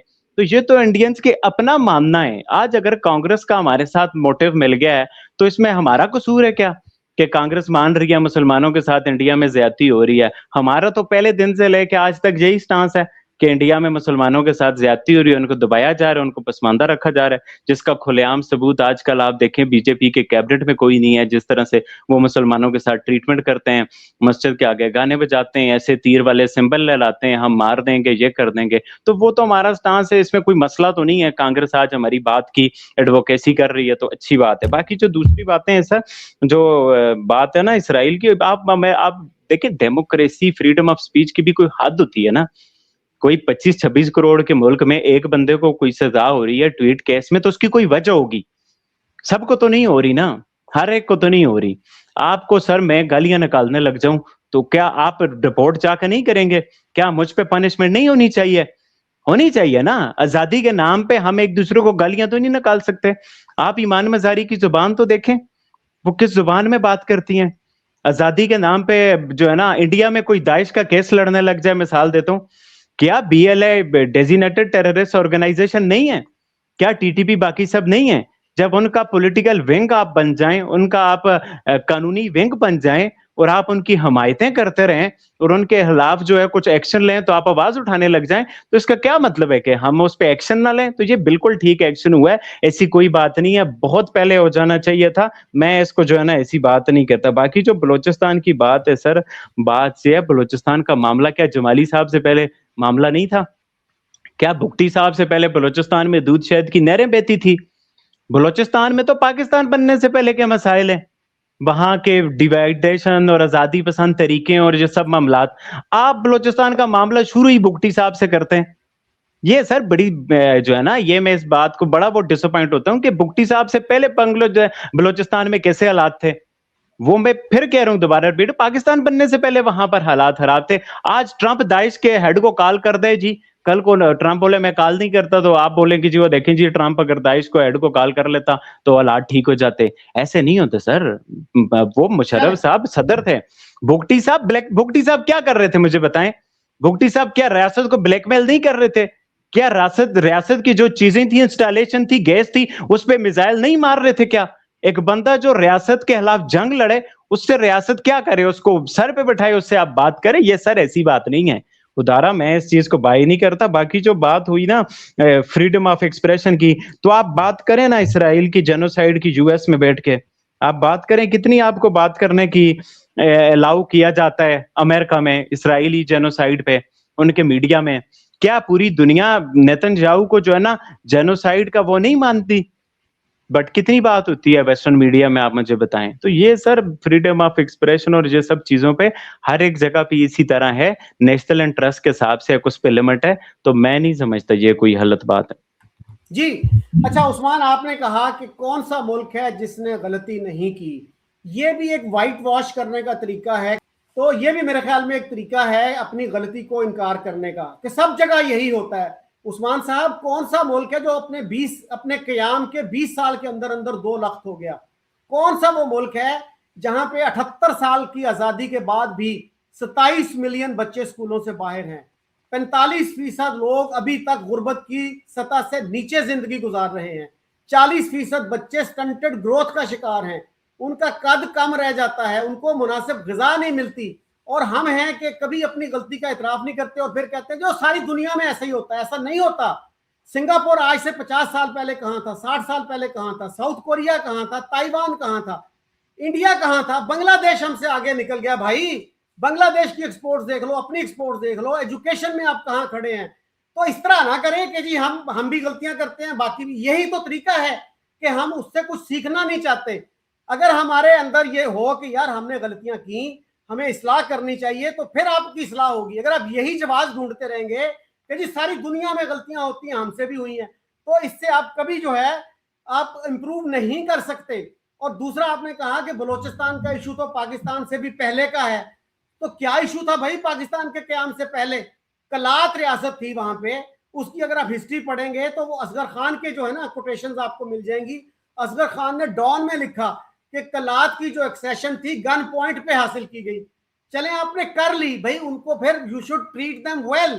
उनके साथ अच्छा मामला करो। और अकबर बुख्ती तो वो था जो प्रो पाकिस्तान था, वहां के जो नेशनलिस्ट थे अकबर बुख्ती को पसंद नहीं करते थे, उसको भी आपने दूसरी तरफ धकेल दिया। तो ये जो चीजें हैं ना, अगर मुशर्रफ साहब सदर थे तो जमाली साहब भी वजीर आजम थे और वो बलोचिस्तान से थे, वो एक मसले का पॉलिटिकल हल निकाल रहे थे और एक मिलिट्री डिक्टेटर ने कहा कि नहीं मैं नहीं फोन कर सकता। उसकी जगह पे कोई सियासतदान होता, वो कहता अगर यार मेरे फोन करने से मसला हल होता है तो मैं 10 फोन कर देता हूं। और दूसरी बात जो आपने की ना कि अमेरिका में ये बात नहीं हो सकती, अमेरिका में वो बात नहीं हो सकती, नोम चॉम्स्की का आपने नाम सुना है, उनको देख लीजिए वो क्या कहते हैं। वो यहां तक कहता है कि America is a leading terrorist state. Terrorist state कहता है वो अमेरिका को। उसको क्या किसी ट्रक ने आके हिट किया, क्या उसको किसी एजेंसी ने तंग किया, क्या उसको जेल में डाला गया, 17 साल की उसको सजा हुई। तो ये जो चीजें हैं ना, इसराइल में एक बंदा है प्रोफेसर श्लोमो जैंड उसका नाम है, उस बंदे ने इसराइल के क्याम पे क्वेश्चंस उठाए और स्टेट ने उस पर कोई एक्शन नहीं लिया। State did not feel insecure और वो किताब जो है इसराइल में बेस्ट सेलर बन गई और आज भी इंटरनेशनली वो अब चीज वो बुक अवेलेबल है। इसराइल के अंदर जितने लोग इसराइल पे क्रिटिसाइज करते हैं, जितने यहूदी क्रिटिसाइज करते हैं, उतने पाकिस्तानी तो आप ख्वाब में नहीं सोच सकते जितनी किताबें वो लिखते हैं। न्यूयॉर्क टाइम्स जिसको हमारे यहाँ कहते हैं जी ये यहूदियों का तर्जुमान है, वो इसराइल पे क्रिटिसिज्म करता है। इसराइली तो बड़े तंग है इंटरनेशनल मीडिया से कि जी ये इंटरनेशनल मीडिया जो है हम पे अनफेयर क्रिटिसिज्म करता है, फलस्तीनियों को एक तरह से सपोर्ट करता है। जी आप क्या कहेंगे रोहित जी? उस्मान भाई जो बोल रहे हैं ना, वो कहानी बड़ी अच्छी है। इन्होंने बोला क्या? इन्होंने बोला कि मुशर्रफ क्यों बात करें अकबर बुख्ती से। भाई साहब, कंट्री में अमन कायम करना, कंट्री को चलाना अकबर बुख्ती का काम नहीं था, राइट? ये काम था मुशर्रफ का और मुशर्रफ को फोन करना पड़ेगा, ठीक है ना। मुशर्रफ या तो अपनी आर्मी भेज करके उसे मरवा दें, जो कर दिया, या बात कर ले। मुशर्रफ की गवर्नमेंट को बात करना था, चलो यार मुशर्रफ की गवर्नमेंट बात कर लेती, मुशर्रफ की गवर्नमेंट, मुशर्रफ के लोग बात कर लेते, इतनी लंबी चौड़ी वो थी। ये मुशर्रफ थे, खुद जाके वाजपेयी से नेपाल में हाथ मिलाया, खुद मिलाया भाई साहब, वाजपेयी जी नहीं गए थे, ठीक है। साथ की मीटिंग थी, सबके सामने था, वीडियो अवेलेबल है। आप वाजपेयी से बात कर सकते हो, अपने कंट्री में एक रेबल से बात नहीं कर सकते। अच्छा, बलूचिस्तान का मसला बहुत पुराना है तो मतलब उसको आप सॉल्व नहीं करेंगे, इसका मतलब पुराना है तो हम सॉल्व नहीं करेंगे, पुराना है तो हम उसमें कोई काम नहीं करेंगे, राइट? हमारे पास में पुराने मसले थे। इन्होंने ये भी बोला कि जम्मू कश्मीर के सीएम को पुलिस दे दो। अरे भाई, जम्मू कश्मीर के सीएम को पुलिस दे दो, इतने साल से पुलिस थी उसके पास। जम्मू कश्मीर के सीएम जो है, इलेक्टेड सीएम को पुलिस दे दो, ऐसा बोला। भाई साहब, उसको आप रिकॉग्निशन दे रहे हैं, दे दीजिए, मैं भी मान लेता हूँ। आप तो जब पुलिस तब रिकॉग्नाइज नहीं कर रहे थे, अब नहीं कर रहे, तो पाकिस्तान किस मुंह से बोल रहा है कि सीएम को पुलिस दे दो? खैर, पुलिस मिल जाएगी, कोई बड़ा काम नहीं है, उसके स्टेटहुड अभी दे देंगे जल्दी, और पुलिस ही है, बाकी सारा डेवलपमेंट वो साफ कर रहे हैं। अब बाकी जहां तक बात इन्होंने बोली, एक बड़ी इंपॉर्टेंट चीज बोली थी, वो कांग्रेस का जो ट्वीट था, वो ट्वीट मुझे कहीं नहीं दिखा, कांग्रेस के उस पर देखा, कांग्रेस के ट्विटर हैंडल पे देखा। बीजेपी, असम बीजेपी को कोट किया मैंने, असम बीजेपी का पूरा देखा इसी प्रोग्राम के चलते हुए, वहां मुझे कहीं नहीं दिखा। तो अब वो जो बोल रहे हैं, जो कर रहे हैं, वो जानते होंगे। असम बीजेपी कभी भी, या हेमंत बिस्वा शर्मा कभी भी ऐसा ट्वीट नहीं कर सकते, केस पड़ जाएंगे कम से कम 25, ठीक है। ये किसी ने फेक बना के डाला है ऐसा लग रहा है, बट स्टिल ठीक है, अभी let the BJP react to it. जहां कश्मीर की, और Rohit ji, sorry for interruption, Rohit ji, Assam के जो चीफ मिनिस्टर हैं, मेरा ख्याल है वो पहले कांग्रेस में थे। हाँ, कांग्रेस में थे, और वो कांग्रेस से बीजेपी क्यों गए थे? कांग्रेस से बीजेपी क्यों गए? राहुल गांधी से मीटिंग के लिए गए थे, राहुल गांधी ने इनसे बात नहीं की, अपने कुत्ते को बिस्किट खिलाते रहे, वो बाहर निकले कि मैं देख लूंगा तुझे, वो बीजेपी में आ गए, खत्म कहानी। कांग्रेस की एरोगेंस की वजह से वो बीजेपी में आए, ऐसा थोड़ी है। देख लीजिए, आप आर्टिकल सर्च मारिए, हेमंत बिस्वा शर्मा लीव्स कांग्रेस, तो उनका स्टेटमेंट मिलेगा कि राहुल गांधी अपने कुत्ते को खिला रहा था, मुझसे बात नहीं कर रहा था। अगर ऐसे एरोगेंस से काम करना तो करिए, ये बात। अच्छा, देन लेट्स टॉक डेमोक्रेसी। इन्होंने बोला इंडिया डेमोक्रेसी है, आपको शक है, और आप डेमोक्रेसी नहीं है।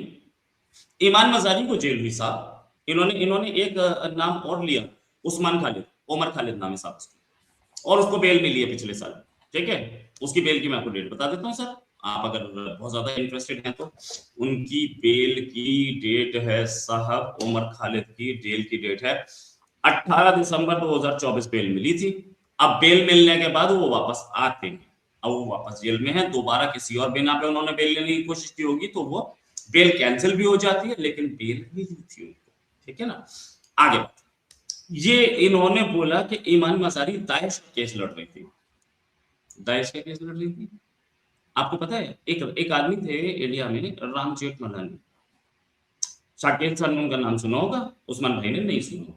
जी, सिंध से क्योंकि उनका आप ताल्लुक था जी, सिंध से ताल्लुक था उनका। सिंधी थे यार। और उन्होंने कहा था कि मैं सिंध से जब निकला तो सिर्फ मेरे पास एक टूथब्रश था, बाकी मैं कोई अपने एसेट्स नहीं लेके आया। And he built his life fresh in India. और वो राम को क्रिटिसाइज भी करते थे, हालांकि राम उनके नाम का हिस्सा था, but he was a critic of Ram. और किसी ने उनको कत्ल करने की कोशिश नहीं की कि तुमने राम को क्रिटिसाइज किया है। राम जेठमलानी इंडिया की पार्लियामेंट के मेंबर थे, लोकसभा भी राज्यसभा भी, मिनिस्टर भी रहे जी, और लॉ मिनिस्टर, ठीक है। लॉ मिनिस्टर वो कब रहे साहब? लॉ मिनिस्टर वो 90s के दौर में लगे, ठीक है। लेकिन 84 में क्या हुआ? 84 में इंदिरा गांधी का असैसिनेशन हुआ, दो लोगों ने किया, सतवंत सिंह बेन सिंह। उनका केस किसने लड़ा? प्राइम मिनिस्टर का जिस आदमी ने असैसिनेशन किया था उसका केस किसने लड़ा? राम जेठमलानी। अगर ये डेमोक्रेसी नहीं, और अजमल कसाब का भी तो वकील था ना। सबके थे, लेकिन मैं ये बोल रहा हूं कि और रोहित जी, हमारे यहाँ तो बहुत सारे लॉयर्स ऑर्गेनाइजेशन ऐसी हैं जिन्होंने कहा है कि ब्लेस्फेमी का केस कोई वकील ना लड़े। मुल्तान में एक वकील को दिन दिहाड़े गोलियां मार दी गई कि वो ब्लेस्फेमी के एक अक्यूज का केस लड़ रहा था, और वो आई रहमान जो HRCP के, हमारी ह्यूमन राइट्स ऑर्गेनाइजेशन के सेक्रेटरी जनरल थे, उनका वो भतीजा था वो बंदा। He was killed in broad daylight for defending an accused of blasphemy. Imagine कर ले। अब एक चीज समझिए सर कि एक प्राइम मिनिस्टर का मर्डर हुआ है, टेररिस्ट डिक्लेयर किया था उनको, और टेररिस्ट ने मर्डर किया, और उसके बाद उनका केस लड़ने वाला जो वकील था वो इंडिया का मिनिस्टर बन जाए। या डेमोक्रेसी नहीं है क्या? ये फ्रीडम ऑफ स्पीच नहीं है? भाई साहब, ऐसा पाकिस्तान में हो सकता है क्या? मुझे नहीं लगता। राम जेठमलानी एक नहीं थे, बहुत सारे थे। हमारे एक स्पीकर हुआ करते थे सोमनाथ चैटर्जी, वो वेस्ट बंगाल से आते थे, और उन्होंने ही पार्लियामेंट में खड़े होकर बोला था कि हमारी what is Hindu culture, what is Hindu belief, ये वो। क्योंकि वो कम्युनिस्ट थे तो वो हिंदुइज्म पे बिलीव नहीं करते थे, वो रिलीजन पे बिलीव नहीं करते थे बेसिकली। सुषमा स्वराज ने जवाब दिया था, सोमनाथ का मंदिर गुजरात में है, तो सुषमा स्वराज ने जवाब दिया था कि वेस्ट बंगाल में माँ बाप अपने बच्चों का नाम सोमनाथ रखते हैं, ये हमारी कल्चर। तो आप बोलते हैं एक बार, बोले आपके यहाँ बोल के दिखाए ना साहब। कोई एक आदमी बोलते हैं कि इस्लामिक कल्चर क्या है, हम नहीं बिलीव करते, अगले दिन उसकी मजार बनी मिलेगी, ये गारंटी है। तो अब इन्होंने बोला कश्मीरी नौजवानों को, कश्मीरी नौजवान क्या कर रहे हैं साहब पता है? इंडियन आर्मी में 10-10 हजार आते हैं भर्ती होने के लिए, जम्मू कश्मीर लाइट इन्फेंट्री में, जम्मू कश्मीर पुलिस करती है। और एक चीज, जितना भी कश्मीरी नौजवानों के खिलाफ एक्शन हो रहा है जम्मू कश्मीर पुलिस कर रही है, और वो लोग हिंदू नहीं हैं, वो मुस्लिम्स हैं, वहीं के हैं, कश्मीर एरिया के साथ, ठीक है। क्योंकि उन लोगों को भी पता लग चुका कि ये टेररिज्म से पूरी एक जनरेशन बर्बाद हो गई है, कोई डेवलपमेंट नहीं हुई जब से बीजेपी आई। आप देखिए जरा, आप एक चीज देखिए ना, ट्रेन देखिए ना, जम्मू कश्मीर की ट्रेन देखिए आप, जम्मू कश्मीर की आप इंजीनियरिंग कॉलेज देखिए, माता वैष्णो देवी श्राइन बोर्ड, वो तो हिंदुओं का है। माता वैष्णो देवी श्राइन बोर्ड जो है वो एक मेडिकल कॉलेज चलाती है, 80% मुस्लिम रिजर्वेशन है वहां पे, 80%। और उसी से पढ़े हुए ये पूरा रेड फोर्ट ब्लास्ट वाले जितने भी डॉक्टर थे सारे उसी से पढ़े। माता वैष्णो देवी श्राइन बोर्ड पे जितना भी डोनेशन आती है सारी हिंदुओं की है, और पढ़ते सारे 80% मुस्लिम से, रिजर्वेशन है, मुस्लिम के सिवा कोई और नहीं आ सकता। और वही लोग हिंदुओं के पैसे से पढ़ के रेड फोर्ट पे ब्लास्ट कर रहे थे। इसे बोलते हैं डेमोक्रेसी, राइट? पाकिस्तान में कोई कर सकता है? 2500 किलो एमोनियम नाइट्रेट था उसके पास, 2,500 किलो। कोई भी हिंदू रख सकता है आपके यहाँ 2,500 किलो एमोनियम नाइट्रेट? एक मुझे बता देना इंस्टेंस, कितनी डेमोक्रेसी है आपके यहाँ? हालांकि टेररिज्म को मैं सपोर्ट नहीं कर रहा हूँ, मैं ये बता रहा हूँ कि 2,500 किलो एमोनियम नाइट्रेट मिल गया, फिर भी जिन लोगों ने रखा था, जिन लोगों ने ब्लास्ट किया, उन सबको अरेस्ट किया गया और किसी को छुआ भी नहीं गया। एक मुस्लिम के खिलाफ वर्ड नहीं आया। अगर पाकिस्तान में ऐसा हो जाता तो कितनी जगह कितने ड्रामे होते, कितनी जगह दंगा होता, ये सब मुझे बताने की जरूरत नहीं है। कितने मंदिरों को तोड़ा जाता, सबको पता है। अच्छा आगे रोहित बात जी, यहाँ पर जी इन्होंने जो जैसे बात की किताब की कि एक आर्मी चीफ ने किताब आराम लिखी, से उस पर जरा ब्रीफली बताइएगा।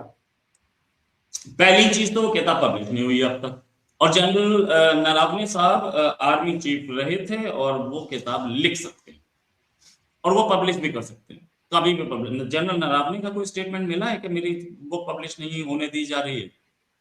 जनरल नरावने क्यों नहीं बोल रहे? ये बात कांग्रेस ने बोली है, जिस कांग्रेस के ट्वीट ये कोट कर रहे थे उसी ने बोली, राइट? अब बात यह है कि जब वो बुक पब्लिश हुई नहीं है तो उसके एक्सेप्ट कैसे पता है कांग्रेस को और इन सब उस्मान भाई को? मुझे नहीं पता। जनरल नरावने ने फोन करके बताया था कि देख अभी प्रिंट तो हुई नहीं, लेकिन मैंने ऐसा कुछ लिखा है इसमें। या राहुल गांधी को पता होगा, राहुल गांधी आज तक उसको एक्सप्लेन नहीं कर पाए, ये एक्सप्लेन कर रहे हैं। जनरल नरावने की किताब आएगी, डोंट वरी, जब वो कंप्लीट कर लेंगे तब आएगी। अभी तक तो किसी को नहीं पता है कि सिचुएशन क्या है और किसने लिखी है। बाकी जनरल नरावने की जो बुक है, हमारे बहुत सारे जनरल्स ने बहुत सारी किताबें लिखी। जनरल छोड़िए यार, हमारे यहाँ गवर्नमेंट को कंडेम करती हुई हजारों बुक लिखी गई। हमारे यहाँ गवर्नमेंट को अरे यार आप जाके देखिए ना, वो क्या नाम है, मेरे बॉस रह चुके हैं, अंजुम, अजीत अंजुम, मेरे बॉस रह चुके हैं इंडिया टीवी में। क्या वो बोल रहे होते हैं अपनी गवर्नमेंट के खिलाफ? भाई जनरल नरावने की किताब थी ना वो। अजीत अंजुम भी तो यूट्यूब चैनल चला रहे हैं, आज तक तो उनके आज तक एक उनके ऊपर एक्शन नहीं हुआ। एक एफआईआर तो करा ही सकती थी बीजेपी, नहीं कराई है। साक्षी जोशी बोल रही हैं, आरफा खानम बोल रहे हैं, रवीश कुमार बोल रहे हैं, सब बोल रहे हैं यूट्यूब पे बैठ के, एक तो वर्ड नहीं हुआ, एक नहीं है। और आरफा खानम तो सबके सामने है, आरफा खानम को छोड़िए, वो भी बोल रही है, दूसरे एक और राणा यूपी बोल रही है, सब बोल रहे हैं, लेकिन कोई प्रॉब्लम नहीं है। एक आदमी जेल नहीं गया, 17 साल की जेल एक रीट्वीट पे थी वहां पे। और अगर दाइश का केस लड़ रही थी तो उस केस में भेजना चाहिए था। ये रीट्वीट का केस क्या है जी? रीट्वीट छोड़िए, यहाँ तो ये पूरे पूरे ट्वीट गवर्नमेंट के खिलाफ आ रहे हैं, लेकिन कोई वो नहीं है, डेमोक्रेसी है। और चलिए आरफा खानम जो बुर्के को सपोर्ट कर रही थी, उनका ट्विटर हैंडल पे जाइए, आपको बस खुला होगा ना, जा करके एक बार मुझे उनकी एक बुर्के पे फोटो, एक फोटो। आरफा खानम के साथ मैं जॉब कर चुका हूँ सहारा टीवी में, बड़ी समझदार लेडी है, बहुत ही इंटेलिजेंट लेडी है, और बल्कि वो तो है भी मेरे इलाके से, मतलब मैं बुलंदशहर से हूँ, वो भी बुलंदशहर से ही है, वो पुरजा से। इतनी समझदार लेडी है वो, और मेहनती लेडी है। तो इतनी समझदार और मेहनती लेडी के लिए गवर्नमेंट को भी पता है जो बोल रही है उसके अपने व्यूज हैं, हम इसके खिलाफ कोई एफआईआर नहीं करेंगे। फ्रैंकली स्पीकिंग, व्यूज रखना राइट है यार डेमोक्रेसी में। इन्होंने ये भी बोला कि अमित शाह के बेटे हैं, बॉस अमित शाह के बेटे हैं, और आईसीसी को 1 साल से चला रहे हैं, उंगली एक ने नहीं लगाई इसके ऊपर। उस आदमी की ही निगरानी में ये वर्ल्ड कप चल रहा है और पाकिस्तान घुटनों पे आगे खेल रहा है। तो उस आदमी की मैनेजरियल स्किल्स पे तो आज तक किसी ने, उस्मान भाई उठा सकते हैं, उस्मान भाई जो हैं वो अमेरिकन प्रेसिडेंट से ऊपर है तो उठा रहे हैं, बाकियों को मैं नहीं मानता, ठीक है ना, बाकी किसी ने उठाई भी नहीं है, सच बात तो ये है। अच्छा, जहां तक बात इन्होंने एक की क्या हम पैलेस्टीन जा रहे हैं, बड़ी अच्छी बात है, पैलेस्टीन जा रहे हैं, बड़ी अच्छी बात है। वीजा किस कंट्री का लग रहा है? पैलेस्टीन का। आपका तो वीजा अलाउड नहीं है ना इजराइल का, तो पैलेस्टीन का वीजा थोड़ी लग रहा है। और पैसा किससे ले रहे हैं? ऐसा कभी हो सकता है कि आप मेरी कंपनी में काम करें, मेरी कंपनी में मुझसे पैसा लें और काम किसी और के लिए करें? ऐसा हो सकता है? मेरे दुश्मन के लिए काम करें, इजराइल के दुश्मन ही है ना हमास। आप इजराइल से पैसा ले रहे हैं और हमास के पास जाके पीस कीपिंग करेंगे, जो वो बोलेगा ना वो करना पड़ेगा, पैसा उससे ले रहे हैं, वरना आपको उठा के बाहर कर देगा वो। अभी एक स्टेटमेंट आई थी नेतन्याहू की कि पाकिस्तान, सऊदी अरेबिया और एक और कंट्री थी, 3, कतर या बहरीन, 2 में से एक था। ये 3 कंट्रीज को हम नहीं बुलाएंगे क्योंकि ये टेररिज्म में इन्वॉल्व हैं। ये 3 कंट्रीज की बात हुई थी भाई साहब, वो 3, सॉरी, टर्की, पाकिस्तान, टर्की और एक और कंट्री था, भूल गया मैं। इन 3 कंट्रीज की फोर्स नहीं आएगी। पाकिस्तान से फोन गया वॉशिंगटन और पाकिस्तान का नाम हटवाया गया कि नहीं यार, पैसा प्लीज यहूदी से आ रहा है, इसका नाम हटवाया गया। नेक्स्ट स्टेटमेंट में पाकिस्तान का नाम हट गया। मैं बोल रहा हूँ, रिकॉर्ड्स पे देख लीजिए सबके सामने। तो ऐसी भी चीजें हुई हैं, वी हैव सीन इट। आप वहां जा रहे हैं, पैसा ले रहे हैं इजराइल से, तो इजराइल जो बोलेगा वो करना पड़ेगा। ब्लैक सेप्टेम्बर, इन फिलिस्तीनियों को ब्रिगेडियर जियाउल हक बाद में जनरल बने, प्रेसिडेंट भी बने, ब्रिगेडियर जियाउल हक ने नहीं मारा था कि फिलिस्तीनियों को? तब क्या हुआ था साहब? आप पीस कीपिंग कर रहे थे। आज से थोड़ी मारते आए हो फिलिस्तीनियों को, और वो भी पैसे के लिए मारा था, ऐसे थोड़ी मारा था। कोई शौक थोड़ी था जाकर के आप फिलिस्तीनियों को कभी गोली मार दोगे, ऐसे तो कोई नहीं मारती। तो ये नहीं, आप वहां पहुंच रहे हैं एज मर्सनरी। मर्सनरी में बहुत, मर्सनरी कौन होता है? एक आदमी जो कि पैसे के लिए लड़ता है। मर्सनरी मैं बहुत सॉफ्ट लैंग्वेज बोल रहा हूं, वरना टू बी प्रिसाइज बोलना चाहिए मुझे कॉन्ट्रैक्ट, सुपारी किलर, कॉन्ट्रैक्ट किलर। आपको पता है किसको मारना है, आप पैसा ले रहे हैं, वहां जाके आप मारेंगे। पीस कीपिंग, पीस कीपिंग का मतलब क्या होता है ये भी पता लग जाएगा। What is peace keeping? कि वहां पे 2 वॉरिंग फ्रैक्शंस हैं, आप उन दोनों में जाकर के पीस बनाएंगे कि आगे दोनों एक दूसरे से लड़ेंगे, आगे दोनों एक दूसरे पे गोली ना चलाएं। इसका मतलब गोलियां चल रही हैं और बाय चांस गोली चली तो क्या आप इजरायली आर्मी पे गोली चलाएंगे जिनसे पैसे ले रहे हैं? ये question, you can ask this question to anybody. मैं किसी का नाम नहीं ले रहा। आप किस पे गोली चलाएंगे? जिससे पैसे ले रहे हैं उसी पे गोली चला देंगे? चांस कितने हैं? वहां पे गोलियां चल रही हैं, वहां पे मिसाइल्स चल रहे थे पहले, अब भी एयर अटैक्स हो रहे हैं इजराइल की तरफ से। आप किसकी तरफ से लड़ने जा रहे हैं? जिससे पैसे ले रहे हैं। तो यहूदी को तो आप कुछ नहीं बोलने जा रहे। This is the fact, reality है। There is no peacekeeping, you are going there as mercenary. अच्छा रोहित जी, स्टालिन आपके एक चीफ मिनिस्टर हैं, तमिलनाडु के चीफ मिनिस्टर है ना वो, उन्होंने या उनके बेटे ने हिंदुइज्म के खिलाफ एक स्टेटमेंट दी थी, वो क्या थी? सर एक चीज, हिंदुइज्म के खिलाफ एक ही नहीं दे रहे वो, उन्होंने कुछ बोला था कि ये कोविड टाइप, ये एक वो है, बीमारी, वायरस है, बीमारी, ठीक है।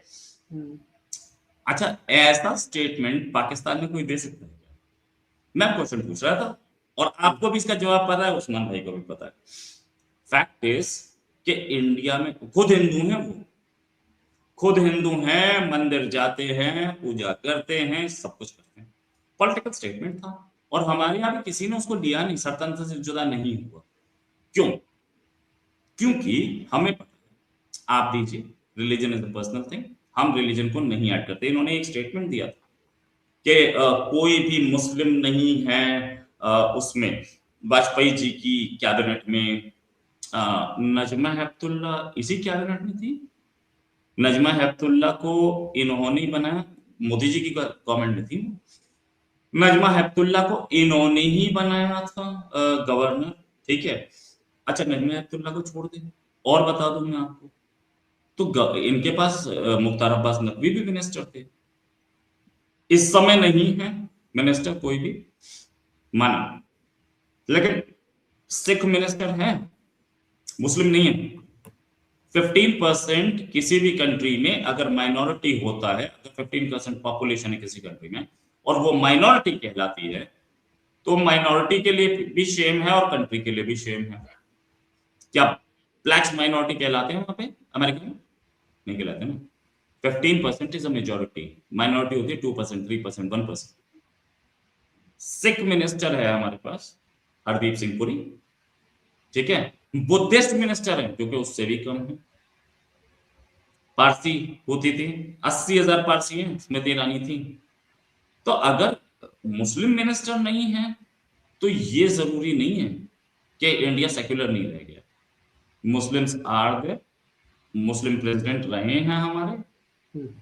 मुस्लिम राजीव गांधी, इन्हीं राहुल गांधी के फादर, जो कि अपने आप को आजकल दत्तात्रेय ब्राह्मण बताते हैं, एक प्रेस कॉन्फ्रेंस में राजीव गांधी ने बोला था that I am not a Hindu, I am a Parsi.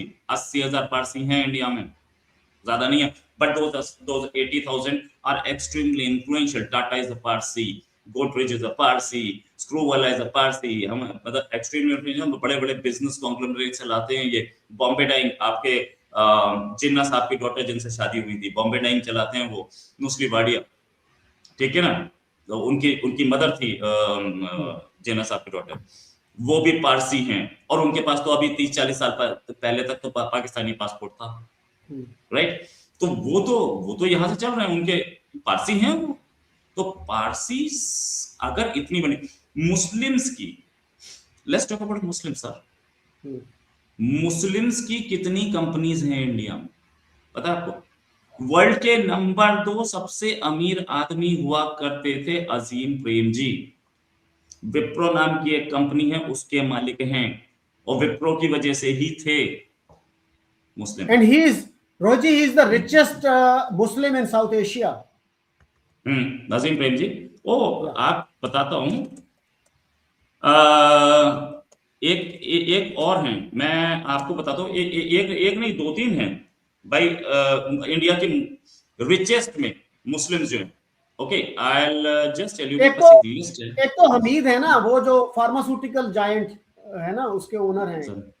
हाँ, फार्मास्यूटिकल, शायद वो सिप्ला है, ठीक है। तो हमारे पास बहुत सारे हैं, सिप्ला के ओनर हैं शायद मुस्लिम, हमारे पास बहुत हैं। मुझे याद आया अभी हाँ, जो अभी मुझे याद आया, उस्मान ने एक पॉइंट ये भी उठाया कि इंडिया में एक सच्चर कमेटी थी कि उन्होंने एक रिपोर्ट पब्लिश की थी कि मुसलमान इतना पीछे रह गए हैं। तो ये सबसे पहले हमारे यहाँ जो है ना, औरिया मकबूल जान ने मसला उठाना शुरू किया था। तो उस्मान, इस पे ये भी जरा सोचिए कि एक इंडियन गवर्नमेंट ने ये इनिशिएटिव लिया कि हमारे मुसलमानों के क्या मसाइल हैं। क्या किसी पाकिस्तानी ने ये कहा, औरिया मकबूल जान ने या किसी और ने, जो इस रिपोर्ट का दिन रात जिक्र करते रहे हैं कि पाकिस्तान में भी ऐसा एक कमीशन बनना चाहिए, ऐसी कमेटी बननी चाहिए कि नॉन मुस्लिम्स जो हैं वो इतना पीछे क्यों रह गए हैं, उनके क्या प्रॉब्लम्स हैं, क्या नहीं है। तो ये जो है ना, हमारा सेल्फ क्रिटिसिज्म वहां पे खत्म हो जाता है कि बस इंडिया में जी कमेटी बन गई थी, तो हमारे यहाँ भी तो कमेटी की जरूरत है ना भाई, हमारे यहाँ क्या मसाइल हैं। हमने तो आइन में लिख दिया है कि कोई नॉन मुस्लिम जो है वो प्राइम मिनिस्टर नहीं बन सकता, प्रेसिडेंट नहीं बन सकता, और क्रिटिसाइज हम इंडिया को करते हैं जहां पे इस तरह की कोई कॉन्स्टिट्यूशनल लिमिट नहीं है। और देखिए, आज 11 साल हो गए ना बीजेपी को, आज तक वो मुल्क का नाम हिंदू रिपब्लिक ऑफ इंडिया नहीं लिखवा सके या सनातनी रिपब्लिक ऑफ इंडिया नहीं लिखवा सके। हमने तो इतना जल्दी जो है वो कर दिया था कि जी हम तो एक इस्लामिक स्टेट हैं, और इस्लामिक स्टेट में फिर नॉन मुस्लिम्स के राइट बराबर नहीं हो सकते। तो उस्मान, आप मुझे जवाब दीजिएगा। मसलन मैं आपको बताऊं, इंडिया का एक अखबार है, मुस्लिम ओनरशिप है उसकी, द मिल्ली गजट, उसमें एक आर्टिकल छपा, Hinduism is a violent faith, कि हिंदुइज्म जो है वो पुरतशद्दुद मजहब है। और उस पे किसी ने अखबार के दफ्तर को जाके आग नहीं लगाई, किसी ने एडिटर को जाके छुरा नहीं घोंपा, और किसी पुलिस ने जाके उनको अरेस्ट नहीं किया। और देखिए अकबरुद्दीन अवैसी, उसने क्या कहा था चंद साल पहले कि हम 25 करोड़ हैं, तुम 100 करोड़ हो, 15 मिनट के लिए पुलिस को हटा लो, फिर देखना कौन ताकतवर है। पाकिस्तान में कोई नॉन मुस्लिम, कोई हिंदू, कोई क्रिश्चियन, कोई सिख ऐसी बात कर सकता है? और आपने जो बात की किताब की, हमारे एक जर्नैल थे महमूद अहमद, वो ISI के चीफ भी रहे और कोर कमांडर भी रहे, उन्होंने 65 की जंग पे किताब लिखी, उनको सब एक्सेस दी गई, सारे रिकॉर्ड, लेकिन फिर उस किताब को रिकॉल कर लिया गया, वापस ले लिया गया। और उसके साथ साथ आप देखिए असद दुरानी, वो भी ISI के चीफ रहे और फिर एम्बेसडर रहे, उन्होंने एक किताब लिखी थी रॉ के फॉर्मर चीफ AS दलत के साथ मिलके। दलत साहब को तो कोई अजाब नहीं झेलना पड़ा, इनके लिए कितने मसाइल पैदा हुए थे कि जी कभी खबर आ रही थी कि पेंशन रोक दी, कभी था कि जी उनको नो फ्लाइंग लिस्ट पे डाल दिया गया। मुफ्ती जमील एक पाकिस्तानी है, यहाँ पढ़ाते थे यूनिवर्सिटी में, तो वो पाकिस्तानी एम्बेसी में काफ़ी साल रहे इंफॉर्मेशन के शोबे में। उनको किसी ने कहा कि मुफ्ती साहब आप इतना अरसा इंडिया में रहे हैं, आप अपने तजुर्बात पे किताब लिखें। उन्होंने कहा भाई मैं तो एक ब्लडी सिविलियन हूँ, यहाँ पे तो जर्नैल फंसा हुआ है किताब लिखने पे। तो सर ये जो हमारे यहाँ मसाइल है ना, इनको आप इस तरह से इजीली डिसमिस ना करें कि हर जगह मसाइल हैं। हर जगह के मसाइल की नौइयत मुख्तलिफ होती है। वहां पे तो एक पॉलिटिशियन ने यहां तक कह दिया था कि ये आर्मी चीफ जो है ना, ये गली का गुंडा है। जी सर, हमें तो जो चैलेंज था वो तो सरवाइव करने का चैलेंज था। आप जो बातें कर रहे हैं ठीक है, फिर वही मैं बात बोलूंगा, मसाइल हर जगह होते हैं। आप कह कि इस बात का ये मतलब है कि मसाइल पे काम ना करो।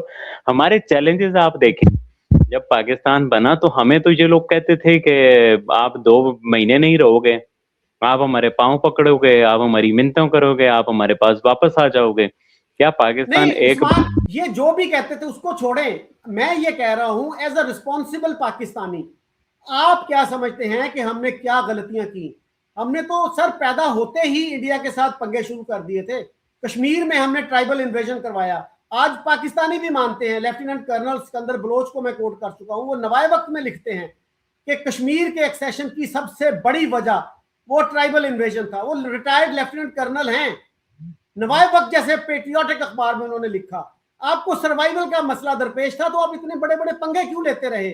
65 की जंग जो है, असगर खान क्या कहते हैं कि पाकिस्तान ने जितनी जंगें थी पाकिस्तान ने शुरू की। एयर मार्शल नूर खान ने क्या कहा, ये बहुत बड़ा झूठ है कि 65 की जंग इंडिया ने शुरू की।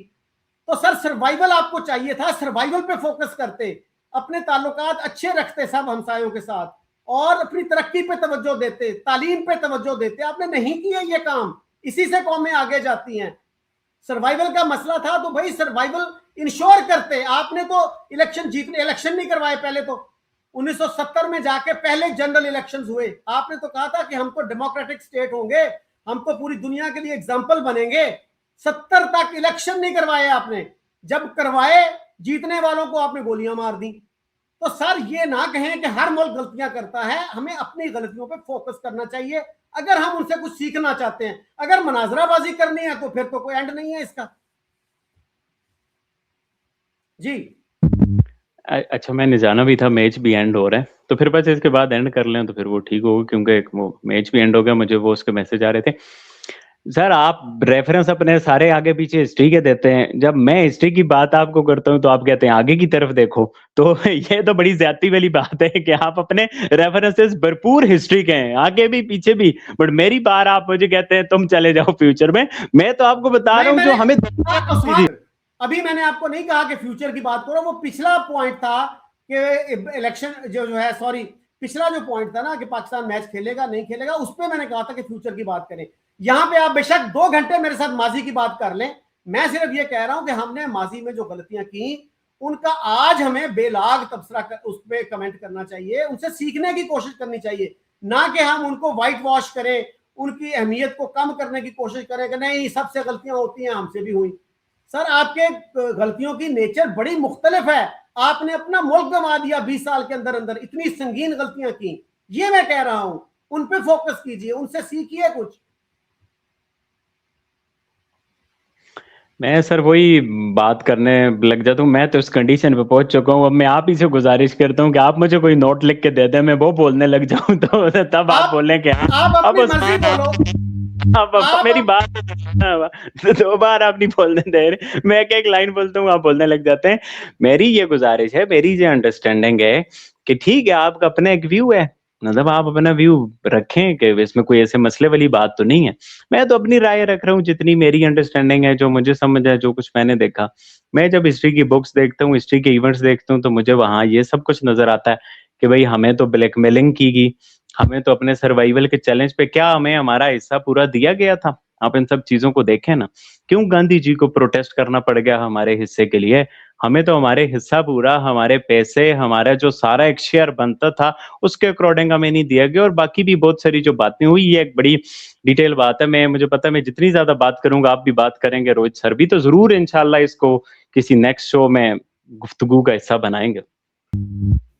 जो हिस्सा रोका गया था ना, उसकी वजह क्या थी कि कश्मीर में जंग शुरू हो गई थी और इंडियन गवर्नमेंट का ख्याल था कि पाकिस्तान को अगर हमने अभी ये पैसे दिए, और 25 करोड़ मेरे ख्याल उन्होंने दे दिए थे, 55 करोड़ जो है वो गांधी जी के मरण बर्थ के बाद दिए गए और वो पेमेंट कर दी गई थी। और वो गांधी जी पाकिस्तानी नहीं थे, इंडियन ही थे भाई।